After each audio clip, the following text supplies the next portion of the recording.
अस्सलामुअलैकुम दोस्तों, गर्मी के दिन आ गए हैं। गर्मी की धूप में काफ़ी हीट बनने लगी है और बार बार मिट्टी दिन में 3 से 4 मरतबा भी पौधों की खुश्क होने लगी है।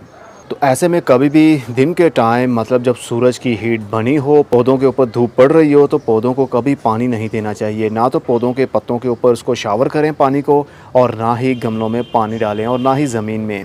धूप वाले पौधे धूप में रखें और शेड वाले पौधे शेडी एरिया में। कैसे पता चलेगा कि कौन सा पौधा धूप वाला है और कौन सा शेडी एरिया का? मेरे लिए बताना काफ़ी मुश्किल रहेगा, क्योंकि इस दुनिया में बहुत सारे पौधे पाए जाते हैं और मुझे नहीं मालूम आपके पास कौन से पौधे हैं। सबसे आसान हल तो यही है कि करीबी नर्सरी वाले से आप पूछ सकते हैं, या फिर आप खुद जानना चाहते हैं तो उस पौधे को 1 से 2 दिन के लिए धूप में रख के देखें। अगर तो उसकी ग्रोथ स्टेबल रहती है, पत्तों के ऊपर बर्निंग नहीं आती, जलते नहीं हैं पत्ते, तो उसको धूप में रहने दें। और अगर पत्तों के ऊपर बर्निंग आने लगे, पत्तों के एजिस एरिया किनारे उसके जलने लगें, तो पौधे को उठाइए और शेडी एरिया में रख दें। गर्मी के दिनों में और धूप में पौधों को पानी नहीं देना। पानी हमेशा शाम के टाइम दें या फिर सुबह सुबह। शाम के टाइम का मतलब जब सूरज ढल जाए, गमलों की मिट्टी ठंडी पड़ जाए, पौधों के पत्ते कूल हो जाएं, तब पौधों को पानी देना चाहिए।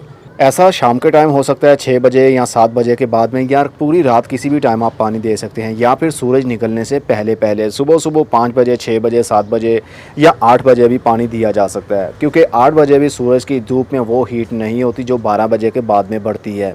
पौधों की मिट्टी खुश्क देखकर घबरा कर एकदम से पानी कभी मत दें जब धूप में काफ़ी हीट हो, क्योंकि धूप की वजह से काफ़ी मिट्टी गर्म होती है, गमला भी गर्म होगा और पौधे के पत्ते भी गर्म होंगे और इसकी रूट्स भी गर्म होती हैं। और अगर ऐसे में पानी दे देंगे तो आपका पौधा सर्वाइव नहीं कर पाएगा। अब मैं चलता हूँ। खुदा हाफिज़, good bye, see you and tata, और अपना बहुत सा ख्याल रखिएगा।